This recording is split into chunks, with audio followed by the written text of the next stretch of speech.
Hello, everyone, Brother Kathy here. Welcome back to Cinderella Phenomenon. Before we begin, don't forget to comment, leave a like, and hit the subscribe button with your tongue, because why not? And let us begin! Ugh, I really need to stop doing these intros within one go. I really should stop. Okay. Karma doesn't do anything around the tavern, but he does a whole lot for you, doesn't he? No, not really. I suppose that's the least a man in love can do. First of all, Rumple's not in love with me. Second of all, how could you? Don't say that, please. I feel myself left. Catherine, don't you dare blush. I'm bringing you for loving this man. What is Rumple going on about? He would know. He died for you. Princess, you're pink. No, I'm purple. I am not. I'm red. My mind feels all scrambled now. This is all Rumple's fault.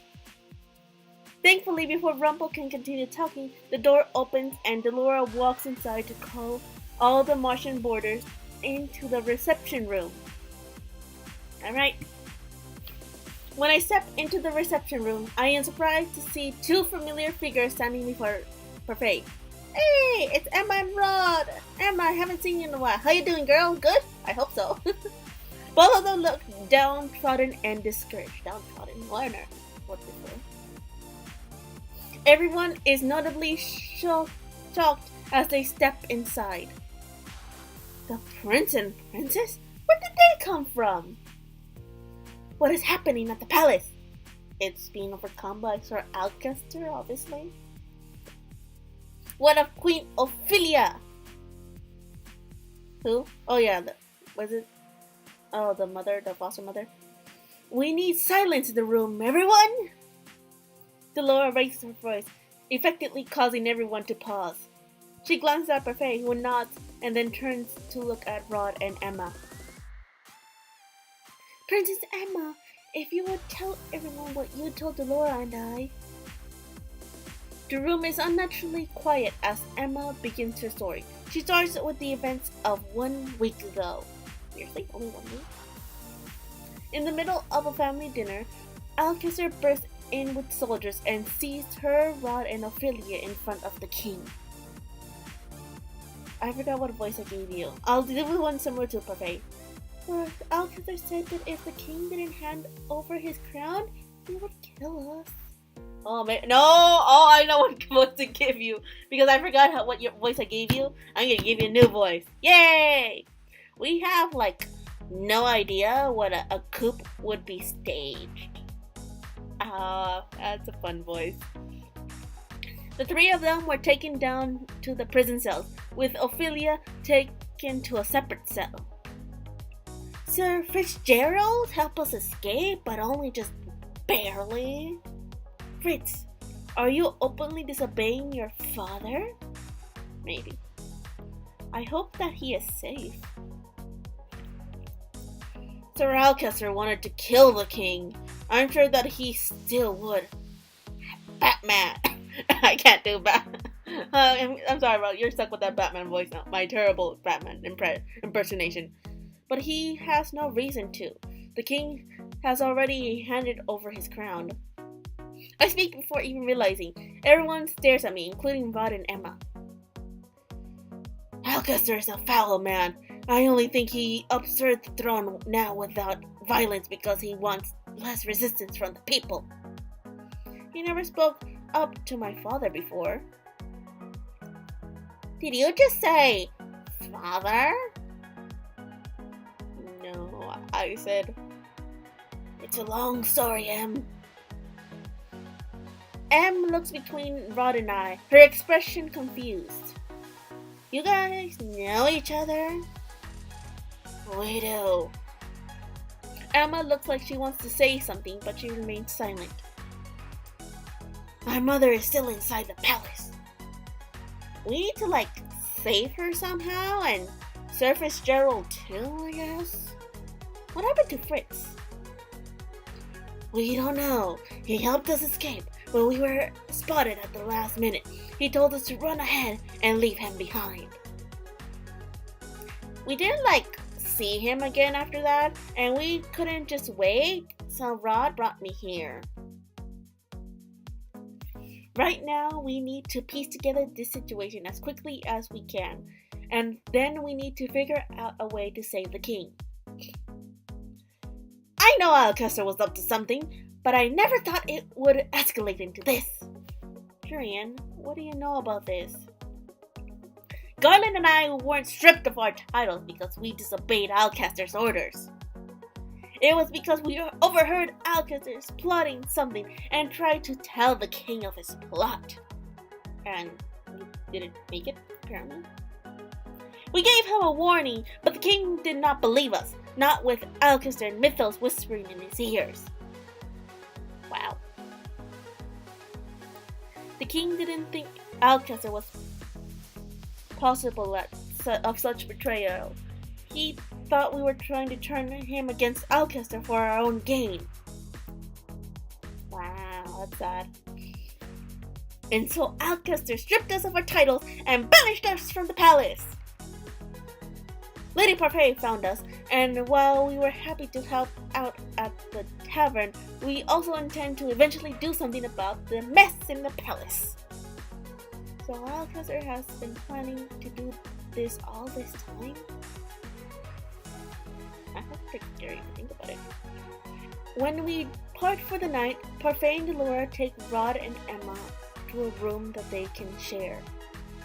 It has been decided that they will be harbored here at the Martian, a place where Emma apparently knew about but never came to because she wasn't cursed. Well, Rod did say that his family knew he was cursed. I noticed Emma looking at me many times throughout the night, but she never asked me anything. It's kind of creepy. The next few days are a muddled mess. Everyone is busy trying to find out what happened and what can be done to help the king. I am sweeping the tavern half-heartedly one day, my thoughts on everything but my chores. Everyone's been trying to do something to help out the last few days.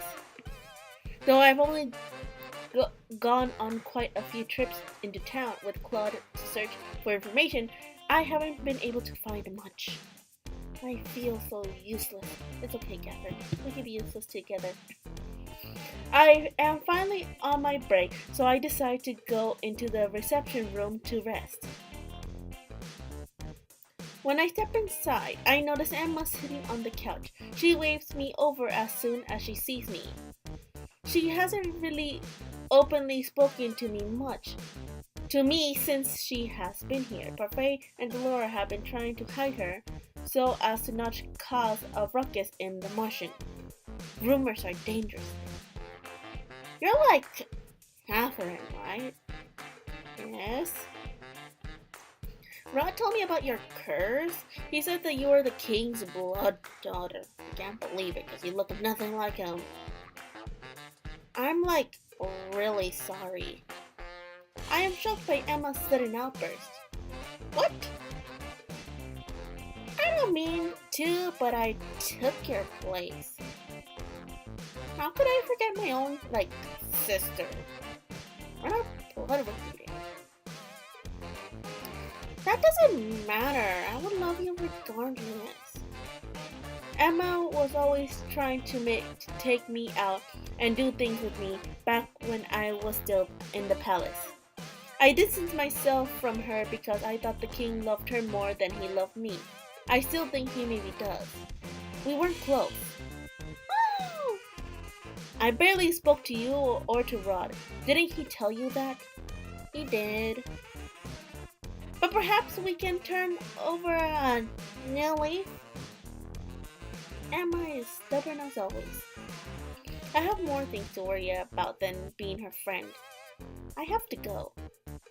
I walk off before the conversation can continue. Oh, Risa, she wants to talk to you. If I hadn't been cursed and remained in the palace, would Sir Alcester have taken me hostage too? Maybe.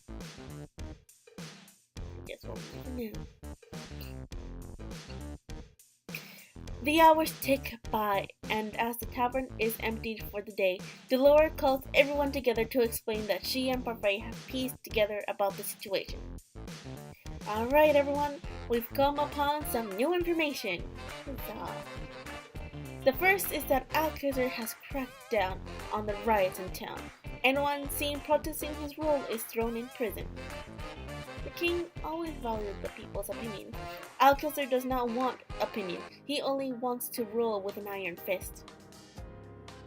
Our patrols have shown that there is overall more security in the palace and around town. They have been charged with keeping people quiet in whatever ways they possibly can. As we overheard from the prince and princess, things are most turbulent in the palace.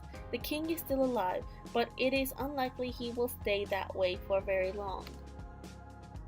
One thing is clear, given Alcazar's motive to take over the kingdom, I doubt he will rest until the king is dead. Yeah, that seems reasonable. The king's men have turned against him, and even if there are loyal soldiers still left in the palace, we cannot contact them right now. Rescuing the king and queen will be on us then. We just so happen to have people in this tavern that have a shot at rescuing them. Prince Rod has the key to a secret passage we can use to break into the palace. That's pretty useful. Secret passage way, but the king and the commander of the knights have the key to that passage, so how did they get a copy? Who's going to join us on this mission? Me! Come on, Catherine, let's do this. Jurian and Garden both volunteer immediately, followed shortly by Claude and Waltz. I'll go too, because I'm brave. The room goes quiet as I step forward and volunteer. Princess, we cannot just allow you to put yourself in danger. Yes, I can. Watch me. I look at Claude, who is staring at me, shocked. I took up the sword so I can protect those I care about. Princess, you don't have nearly enough practice. Well, I guess better try. But I can't help. I still have time to learn. I agree with Parfait, Princess. The palace isn't the place for you to try out your newfound sword skills. Then you may as well chain me up because I refuse to stay here while I'll go save the king. Princess. Well, she has been practicing with the rest of us. Don't encourage her, Jurian. But it's not like any of us can stop her anyways. You're right. The princess is quite stubborn, just like Emma. Claude agrees with Jurian, but I can tell that he does not like the idea of me going along with them. If only we had time to get reinforcements with Karma's country. Karma's country? Yeah, remember Karma's a prince. Brujita. How is that possible that a Brujita citizen can simply ask for reinforcements? Because he's a prince.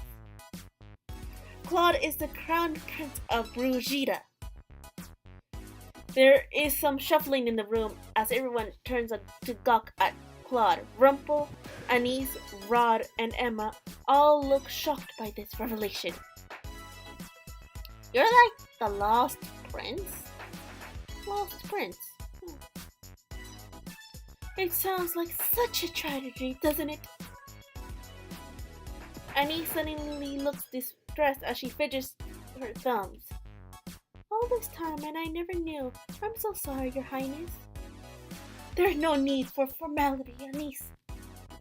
But I am the lost prince after all. I keep my liege a secret because right now I am just a normal commoner. But you're the prince. How could you still ask for reinforcements? Even if I did ask for reinforcements, I'm pretty sure they would never come in time. Besides, I can't go back to my kingdom yet. He cannot go back while he's still cursed. The conversation continues in a more solemn tone. Eventually, we start speaking of our plan to enter the palace. When the details are finalized, I repeat everything myself to make certain that I know what is meant to happen. Oh gosh. Waltz is gonna leave us to the palace, then, and Jurian and Garland will follow right behind him, watching for the most immediate enemies. Leave it to us. We'll deal with any resistance before it touches you, princess. And Carmen will be watching from the back, along with Delora.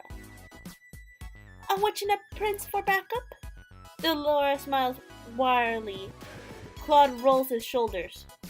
I like to think of us as more the closing act.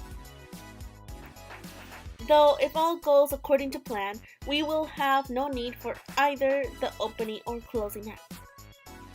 It is a small task force, which is better. The smaller the better. The last thing we want is to be noticed. We decide to meet again over the course of the next week to finalize our plan and carefully survey the situation in town before party. Claude is taken to training me, Jurian, and Garland at the same time. Just the other day, he had all of us attack him together. Even though I am nowhere near as good as the trained knife, I still managed to hit him once. Yay! I'm proud of you! I feel like things are coming to some sort of conclusion, and yet I am still haven't done 3 good deeds. Don't worry about it.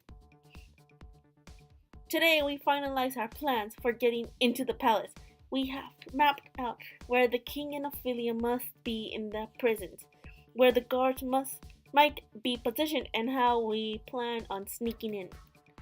I sit down on my bed and am about to lay when I hear something.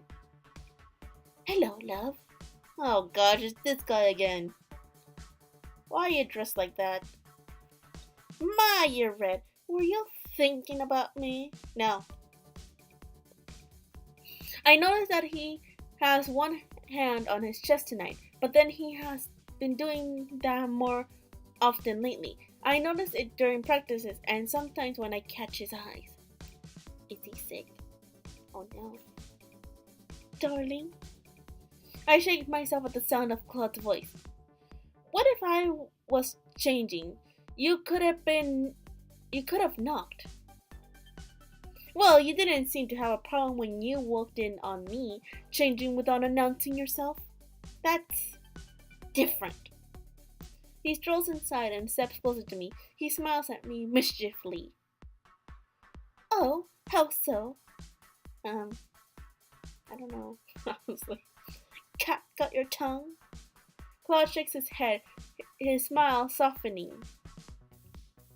I really didn't mean to come in to disturb you. I just have something important I needed to say to you. Claude kneels in front of me and furrows his eyebrows. What is it? Why are you so close to me? Back off. Back away! I wanted to insist you reconsidering going to the palace with us. As Buffet and Delora have said many times, it will be dangerous. Nothing you say is going to change my mind. I want to do what I can to help everyone. You go, girl. Yes. And that terrifies me. Oh, I scare you? Well, then I'm doing a good job already. Terrifies you? If your stubbornness leads to you putting your neck out there for someone, I would never forgive myself for your injuries. If you want to help me, stay here where you'll be safe. I'm not some damsel that needs to be protected. Catherine, all I want is for you to stay safe, so that when we save your father, you can face him with a smile. I won't be able to face my father unless I am one of the people to save him. Stubborn as always. I sigh, irritation welling up in my stomach, and the look on Claude's face. He's calling me stubborn, but he's being stubborn about this. You said I've improved with my sword fighting. You have. You've improved so much because of your resilience and drive, and because you're genuinely interested. It's because I have a good teacher. Ho ho ho, your compliment is gentle music to my ear. Your compliments mean a lot to me, Catherine. No, with Rumple, we actually did compliments and then he died. Don't die on me, Karma, please. My heart can't take it. My eyes fixed on his soft smile and at the gentle crinkles at his eyes. Our eyes lock, and for a few moments I am aware of a slight energy between us. I glance away hurriedly, not entirely sure of what would happen if I kept staring at him. My heart beats unsteadily in my chest. Earlier today, I comforted your sister when she started crying about things that happened in the palace. Emma, why would he comfort her? I saw her crying downstairs in the reception room earlier today, without anyone there. She is a rather sweet girl. I keep thinking that the two of you are completely different. You're both strong-willed and stubborn, but she wears her emotions on her sleeves, while you keep it all inside of you. I'm not hiding anything, if that's what you are implying. Mother always told me crying was weak. Rumple stands up and leans forward. Before I know it, I am in his arms. Oh God, you're too close! Stop it! Catherine, I'm always here for you. I can barely comprehend, or my heart. Thank you. You never need to thank me, Catherine. But you've done so much for me, man. You saved me. You got your hand cut. It is not just the sword fighting. It's your patience, your company. You're saving me when I needed help. That's not true. I'm pretty sure I'm the most selfish person in this tavern. All I ever want is things for myself. I've never thought you were selfish, Claude. Oh! He puts a hand to my cheek and looks at me solemnly. You don't think that me wanting you is... What? Suddenly he steps back, his hand on his chest again, his breathing heavy. I stare at Claude with wide eyes. Claude? You okay? I'm fine. He sighs out slowly, but he sounds obviously pained. I'll go get Anise. No! Why did he yell at me? I'm fine. I swear it's just a spell of dizziness. But you... He managed a small, tight-lipped smile before he straightens and shakes his head. His hands are visibly shaking. I must be tired. But Claude... Do not tell anyone about this, okay? I don't want them to worry. Why is he always so stubborn? He is obviously in pain. I clench my hands into fists as I frown at him. Why must you always be so secretive? You're keeping something from me, Claude. I'm sorry, Catherine. Claude abruptly leaves the room, leaving me with my fragmented thoughts. Oh gosh. Rescue. Are we gonna rescue? Are we actually gonna do it? Are we actually gonna pull this off? Today I will land another hit on you, Karma. If you can, darling, I welcome the challenge. Princess, your side is open. I bring my sword up closer to my side as Garland strikes me. Tonight is the first night I get to use a real sword as opposed to a practice sword. The sound of metal clashing echoes into the night. Is this what a real battle feels like? We've been practicing under skirmish conditions for the last few days. Since tomorrow is the day we enact our plan, we are doing some last-minute practice. Ooh. Remember, fighting back to back is better than doing it alone. Claude dodges Jurian's sword as he speaks, but I notice that he seems to be taking special care not to look in my direction. He's been fine for the last few days, but I am not sure when his pain will return. If only he would tell me what was wrong with him. Oh gosh. When Claude finally calls the end of practice, we are all exhausted. Good job, everyone. You'll all be fine tomorrow. Garland turns to face me, a soft expression on his face. And if it comes down to it, Jurian and I will protect you. Garland looks over his shoulder at Claude. Both of you, it's our job as knights. I'm quite capable of protecting myself, but I do appreciate the offer. It's late. We should all get some rest. The two knights excuse themselves, leaving me with Claude.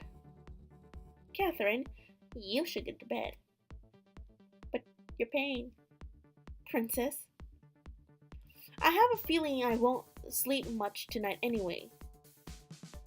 Be as that it may, you should still try. I'm about to retire for the night as well. I want to talk to you. About what? Claude takes a step back, and I stare at his hand absently moves to his chest. Are you really okay, Claude? I've been perfectly fine this past week. He's lying. He's obviously in pain.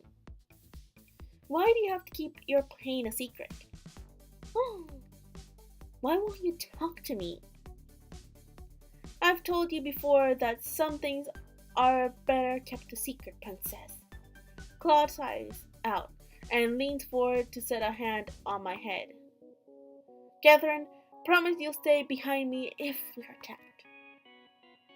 And if at any point it looks like we may not make it, you're to run as fast as you can back to the Martian. But that is cowardly. Catherine, don't you remember what I said before?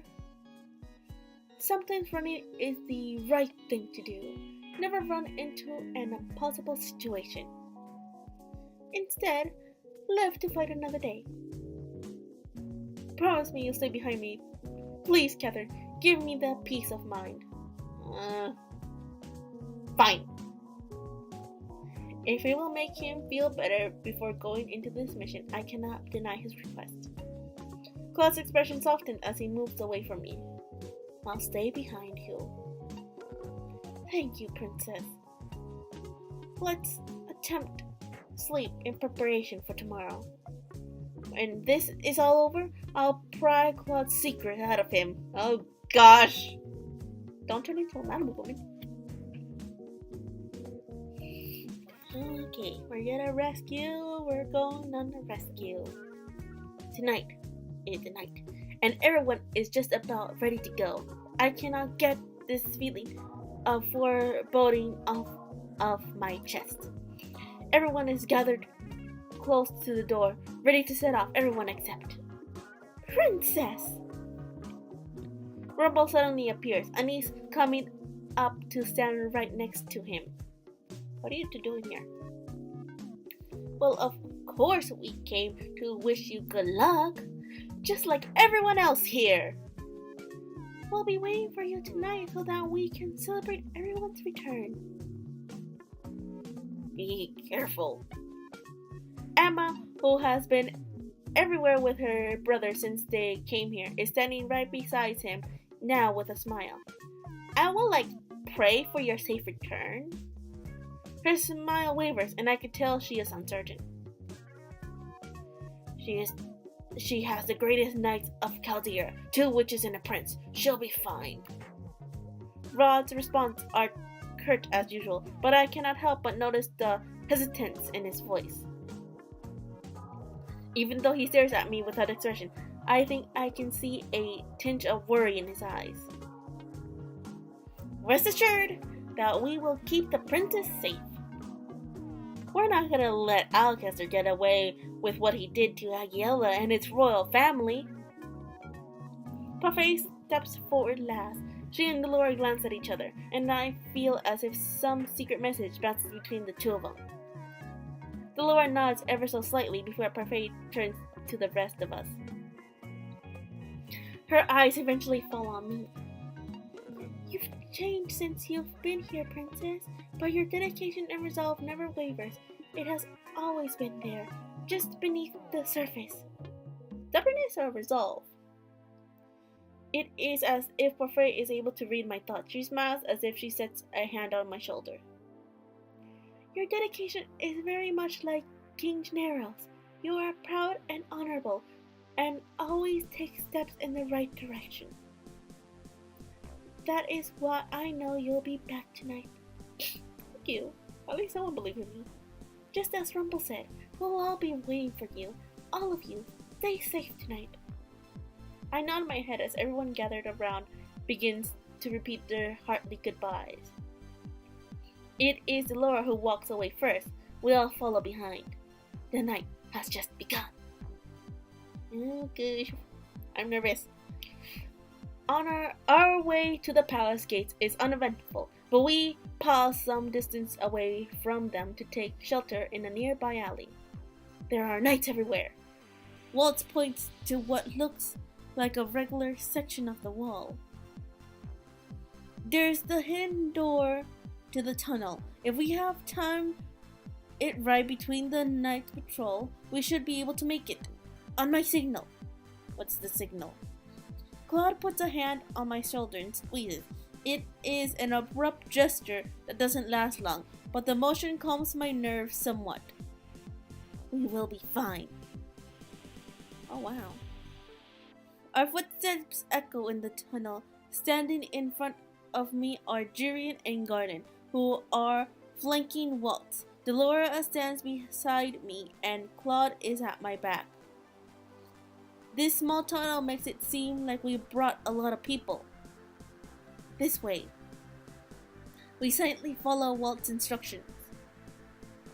How is it that Waltz knows about these tunnels? That's a very good question. I've already taken into account the guards and where they might be positioned based on Prince Rod's information. Oh, good for you, Jirian. We should be alright. Garland and I will act as distraction if needed. Oh, don't do that, please. Princess, leave most of the fighting to us, if there's any to be done. I know I will fight. I will only fight if I need to. If only I wasn't cursed, I would be able to fight to my full extent. I think you know you're quite capable without your magic puppeteer. Oh, a compliment? It's an honor, Miss Karma. If I'm only in this dress because of Jirian, you know. Jirian crosses her arms and cocks an eyebrow at Claude. I wouldn't fall in love with you no matter what you say. That's what they all say. We're here. Suddenly everyone goes quiet. I feel a lot heavier as I stare at the staircase in front of me. This should lead to the throne room. I did not know we had a secret passage in the throne room. How much does Waltz know about the palace? That's a very good question. Immediately after we step into the throne, we split apart to avoid the guards' gazes. I stick close to Claude and Waltz as Delora conjure a blanket of shimmering fog that enveloped the guards. Magic! And they're both dead. I watch as the guards' eyes close before they slump to the ground. Delora drops her hand once all the guards are truly asleep. Amazing how intolerant humans are to magic. Let's keep going. I remember this hallway. Getting through the palace is no easy feat. Hallways that were easy to get through before are difficult to traverse now with all the soldiers standing around. Delora casts a spell to silence our footsteps into quiet muffles, but moving is still difficult, especially with such a group. Eventually, we arrive just outside the tunnels and should lead to the castle's prison. I'll stand a watch. Be careful, Waltz. Oh, see? She read my mind! Be careful! I will. We're back in the tunnel. We enter another network of tunnels. Jurian, Garland, after you. Jurian glances at me briefly and then at Claude, who nods a little stiffly. We'll be right back. Oh gosh. In accordance with the plan, Claude and I are left at the hallway point of the tunnels to ensure a clean escape as Delora, Jurian, and Garland continue on to the prison. They should be fine, but I am still worried. My eyes wander to Claude, and I bite down on my lower lip when I notice that his hand is once again raised to his chest. I find myself reaching out to grab Claude's hand, but he swiftly pulls it away. The glare on his face takes me by surprise. Why is he so angry? Claude puts a hand to his chest and flinches as he leans on the wall. Not now. His voice sounds pained. What is he talking about? Claude? I just need some space, princess. But I am fine. I cannot help but feel irritated at the way Claude has snapped at me. I'm sorry, I didn't mean to be this way. He trails off, his eyes distant. Because of your curse, right? Most of the time he is sociable and a pleasure to talk to, but then he reverts to this state. It's like he is two different people. I cannot understand why he is like this. Why do I care so much for someone who keeps secrets? Catherine, I wish I could explain, but if I did, you would hate me. Or more accurately, you would be afraid of me. I could never be afraid of you, man. Never! What is there to be afraid of? Claude wears a pained expression as he looks at me. I see him once again grabbing at the collar of his dress, looking like he is in some kind of quiet agony. That's what she said too. Is he talking about that one woman from before? The one who didn't love him? He thinks I'm the same? I am not like her. Oh, go for it, Catherine. Catherine. Claude's voice trails off at the sound of running. His hand moves quickly to the hilt of his sword, just as I reach for mine. We only relax when we see it is Jurian, Garland, and Delora heading towards us. Why are they alone? Where are the king and queen? They weren't in the prison. Oh gosh. That's not good. I have no idea where they could be. Absolutely no idea. Delora steps out from between the two of them, her expression somber. This doesn't bode well for us at all. We can't keep sneaking without a direction. There's a sure way to get caught. The words have just left her mouth when the alarm sounds behind us. Don't tell me. It's the alarm! Everyone draws their weapon as Waltz appears, running towards us with a hurried expression on his face. The knights are on their way. How did they know we were here? In seconds, I hear the clanking of metal, and then there are knights upon us. We are forced to scatter to deal with different opponents. Oh. A guard rushes at me with his sword, and I somehow manage to block his attack. I should be able to win around him. The knight falls after I catch him from behind and give Claude an opening to attack him. Catherine! Stay behind me! I promised I would, remember? Let's keep it that way. A smile flashes across his face, and for a few moments he seems more like Claude that I know.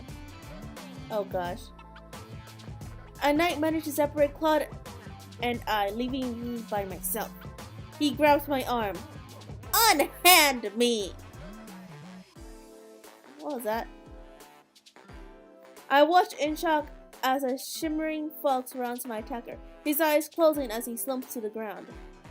He is only the first to fall. Seconds later, most of the knights in my immediate vicinity have fallen to the ground. I can tell by the subtle rise and fall of their chest that they are asleep. Sorry, I couldn't focus long enough to cast that spell earlier. Dolores drops her hand and turns to address Walt, Claude, and I. Head towards the entrance hall. The king must be in one of the central rooms. Jurian and Garden and I will head to the bedchambers in the east wing to look for the queen. Blech. Splitting up is not part of the plan. We don't have much of a choice anymore. If we are going to get the king and queen out of here, we have to improvise. Now go! Claude grabs my hand and jerks his head at Walt. Let's go. Oh gosh, I don't like this. The three of us rush out and into one of the palace hallways. I keep my gaze forward while Walt and Claude watch for enemies on either side of us. On our right! Claude grabs his sword and moves before Walt, and I can respond. He drives low towards the soldier, his sword poised straight for a devastating blow. Knights begin to approach us from the left, and I raise my sword, readying myself. Walt snaps his fingers, a flash of light blinding the man in the immediate vicinity, and I use the opportunity to rush the knights in front of me. I grit my teeth as I attack. Most of my blows are lucky. There are too many knights for me to be able to get the upper hand.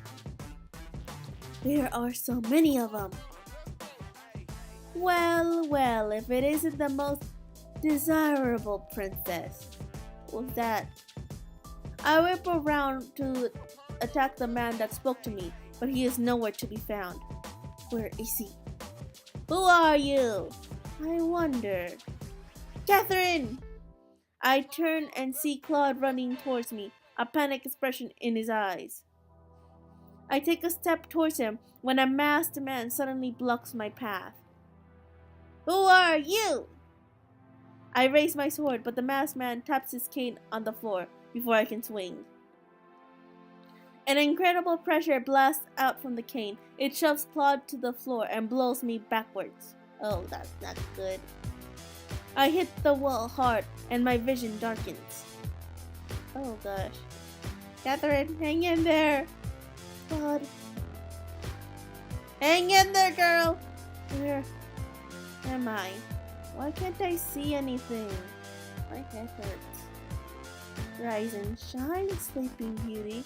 Hey, we don't have a Sleeping Beauty curse. I would think about it. Oh god. I jerk upright at the familiar voice.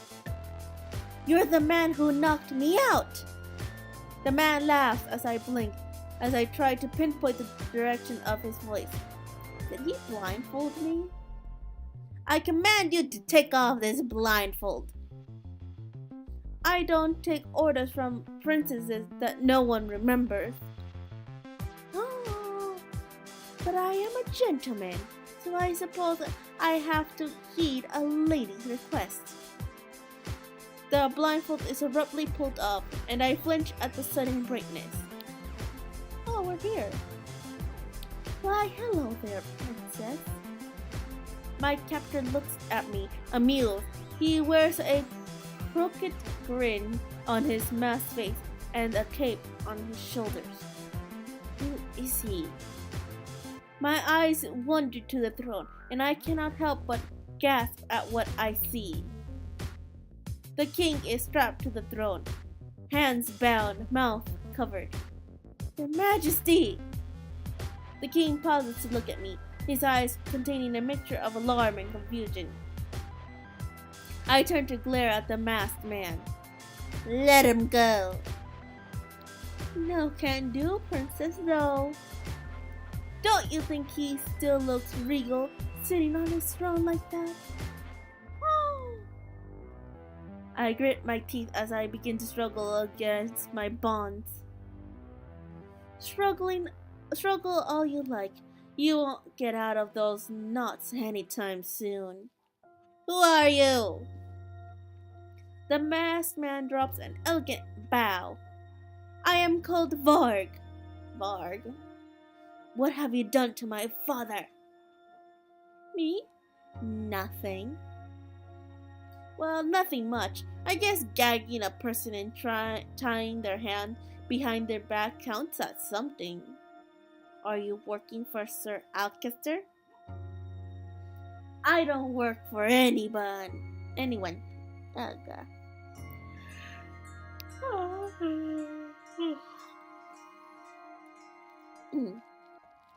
So he's a mercenary. The doors fly open and Alcester steps in, his face full of anger. Oh gosh. Mythos, the fool! How absolutely useless he was! Bard gives a dismissive shrug. He regards me again with his mischievous smile. Well, I do agree that the wholehearted that man is in the past. Here in the present, we have someone far more interesting to deal with. Varg gestures at me. I glare at Varg before turning my gaze to Alcester. I used to think Alcester was someone to be respected. Not anymore. If it isn't the princess herself. Oh, even he knows. You remember who I am? Once Mythos made the connections, it was just too obvious to be false. Could Sir Mythos remember me? Alcester shifted his attention to the king. Gennaro, do you not remember this girl as your own blood daughter? My eyes meet the king's, but I see no recognition in his gaze. He cannot remember me. I haven't managed to break my curse yet. What are you doing to my father, to the kingdom? Everything I do for the kingdom. All successful rulers have run with an iron fist. Fear is the best motivation. The king is too lenient and does not inspire fear and has no business being on the throne. But the people of Hagiela love their king. Before I had thought that the town people were despicable because they hated me. Now I understand those reasons. They may have judged me as mother's daughter, which is wrong, but that does not mean they should be subjugated to remain of fear. Okay, that's good for you, Catherine. Your obligations as a ruler is to rule for the country, not the people. Back when the queen was still alive and this place knew the fear of the witches, they were far more productive. Fear motivates. Fear makes a man. Sir Alcester. You better have a good excuse for interrupting. Your Highness, there's a beast. What are you blathering about, you fool? A beast? A magical beast is rampaging around the palace. Wait. Karma has the beauty and beast cursed. So did he turn into? Is this the dead witch doing? Who's a dead witch? Dead witch? No, Delora is fine. She has to be. Out with it! Did Mythos do this? What? I cannot stop myself from blurting out this question. Sir Mythos is a witch? He was a witch, but now he is dead. He turns to his knight and demands more information. I am too shocked to hear their words. Sir Mythos, a witch? Impossible. What of the other palace intruders? We've managed to apprehend some of them, but we can't get to everyone with the beast taking us out. That damned Mythos, still a pain even after death. What did you do to Sir Mythos?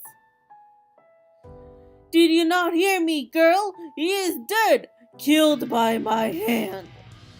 Gasp. But why? He was helpful at first. We worked together to achieve our own personal goals. He eyes me cautiously. He wanted you, princess. If Sir Mythos was a witch, that would explain why he still remembered me. Oh yeah, and the previous one wasn't Mythos alive and now just dead? Huh, interesting. Why did he want me? Who knows? It doesn't matter anymore. I gave him my knights to assist him in his search when the witches could not. But in the end, that fool was too power hungry. You've never entered into my plans. You would have been safe, princess, if you had just stayed put. But now that you're here, you'll come in handy.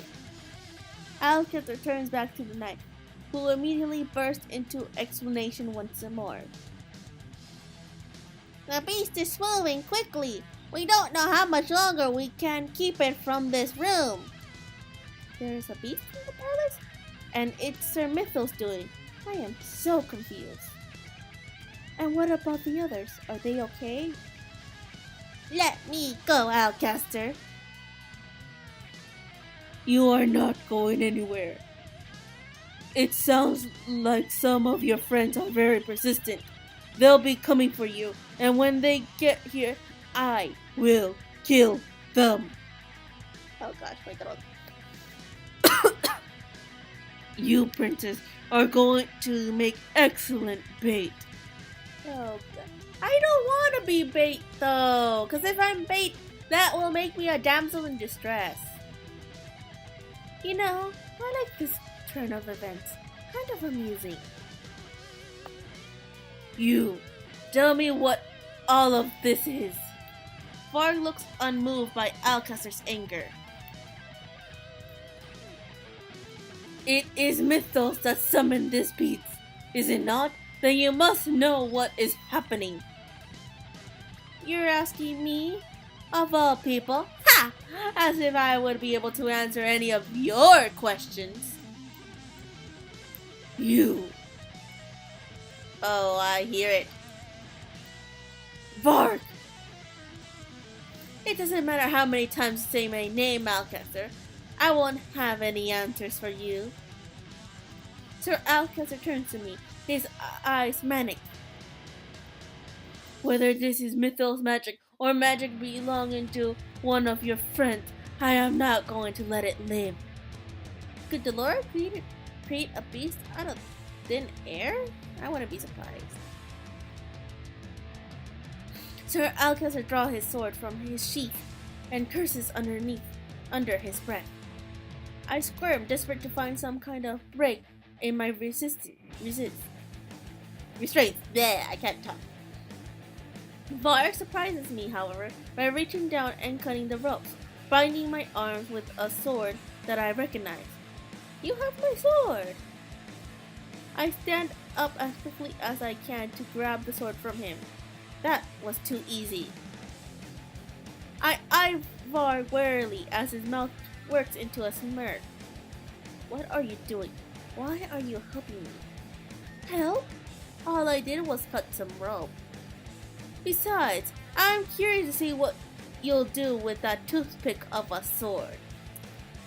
He talks like he doesn't care at all what happens. Don't think about it too much, princess. It's probably a little too much for your small head. I swing my sword towards him, and Varg catches it with his cane.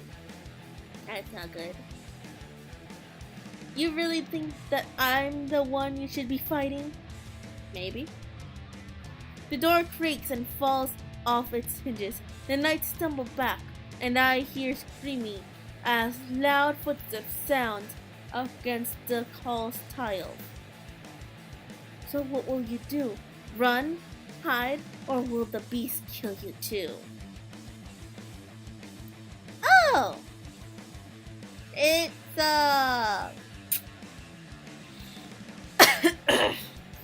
okay. My eyes focus on the large figure entering the room.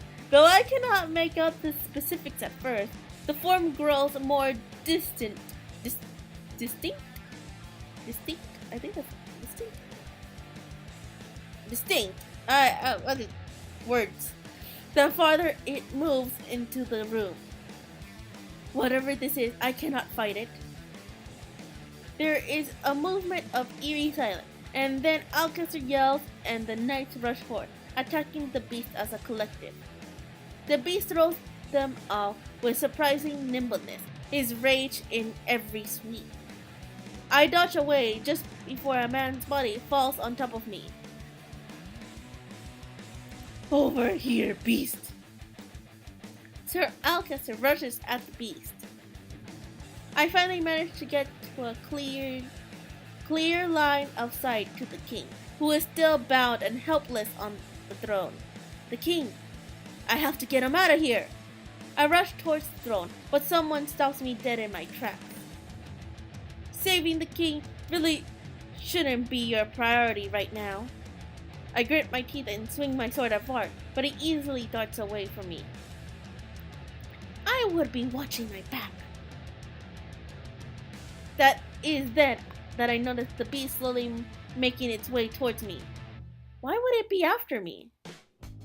Either I stay here and fend it off, or... Alcester catches the beast with a broad sweep of his sword, and then the two are focused once more on each other. I glance urgently at the king, then at the doors. The beast moves again, and I realize that it is once more heading towards me. There is no way I can help the king in all of this mess. I need help. I have to find the others. Hopefully Alcester will keep this beast busy long enough for me to get them. I turn and bolt through the room, weaving my way through the chaos of the night as I head towards the door. I glance over my shoulder one last time at the king. His eyes are trained on the battle before him. His hands grip the arm of his throne, but there is nothing he can do. I am so sorry, I'll be back. But for now, I have to find the others. I dart past the carnage in the room, stepping over and around bodies as they appear. Halfway to the door, the beast lunges past Alcester for a few moments, and I think he might be attacking me. Stay back! I hold my sword out in front of me and stand in the defensive position that Claude taught me, but the beast never reaches me. You've ruined everything, beast! Alcester is suddenly in front of me, waving his sword at the beast. I stumble back towards the door, my heart beating loudly in my chest. I have to get out of here. Oh gosh. The beauty in the center. Oh my gosh, I don't like this. Where did the beast come from? Oh gosh. Knights immediately rush towards me. I back away as far as I can without re-entering the throne room. Princess, come quietly, and we'll help keep you somewhere safe until this all dies down. I raise my sword and stand ready when the knights surround me. I order you to stay out of my way. Our apologies, Princess, but we are under orders from the king. Alcester is not the true king. What did he offer you for your loyalty? Wealth? Status? That is none of your concern. One of the knights moves towards me and I react on instinct, sweeping at him. You might as well put that down before you hurt yourself, Princess. Do not antagonize me. One knight rushes me and my blade connects with his shoulder. Another approaches me from behind and I hit him with the back of my sword. The third moves too fast for me and I feel his blade cut into my shoulder. Oh, that's not good. I hiss at the pain that stings from the wound. I'm bleeding. The next time he swings, I successfully manage to evade him, but then bump into another knight. I'm surrounded. Just come with us, princess. We don't want to hurt you. No. I feel one of the knight's hands on my shoulder. I attempt to pull away from him, but stops when I hear him scream. Oh gosh. The beast stands behind me, eyes narrowed, its mouth gaping wide. A scream escapes my throat. The knights charge their focus to attack the beast, but it easily swipes them away as it advances towards me. It's getting closer. I desperately back up. However, my back soon hits a wall, and with nowhere else to go, I stand in the defense position that Claude has taught me.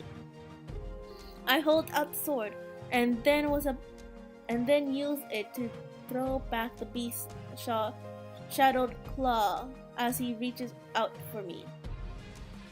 That stance. It talked?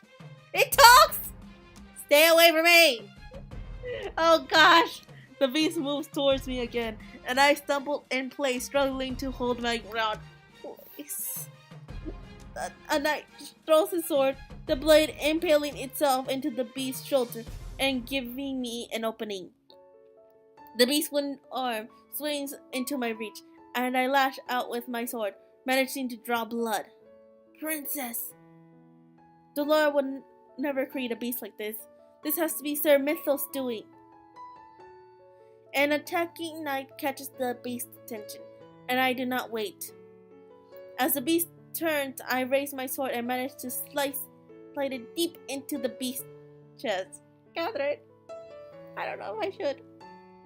A piercing cry erupts from somewhere deep in its throat, and I stumble back without my sword, which is still stabbing through the creature's heart. The beast collapses to the ground, and I stare as it raises a hand to its chest. The motion reminds me so much of... Right? It was all an illusion. A glimmer of light catches my eyes. I freeze as I stare down at the ground. Oh, it was him! Right there, where the blood it is already pulling around the sword in the beast's chest is a rose-shaped locket. The locket I gave Claude. Why do you? The beast stares up at me with glassy eyes, its mouth barely moving. After a few moments, a low rumbling comes from the beast's throat, and I realize that it is a grisly pained chuckle. Afraid of me? I told you. Oh gosh. The beast stares at me, unblinking, but its eyes are already beginning to haze over. The way it speaks, and the locket that it has. I look at the locket again, at the blood seeping beneath the surface, and suddenly I realize. If I ever told you the reason... Oh... No, I had a... Why? Why must the good ones die? I kneel me down beside these. First Karma, and now Claude. But I killed him. Oh gosh, we killed him. Oh my gosh, we actually killed him. I was wrong. No, Claude! I clutch the locket in my chest as I kneel over the beast. Claude, no, please! I lean down to listen to his breathing, but there is nothing but silence. Everything around me goes dark. I killed him. There is the sound of footsteps behind me, but they are mute, unimportant. Claude, I am so sorry. You killed him! Oh my god, I killed him! I just wanted to make friends. Okay, that's all I wanted to do. I just wanted to make a friend. Oh my gosh. Why? Why? Oh my gosh, why? Why must the good ones die? What happened to my Start a New Game?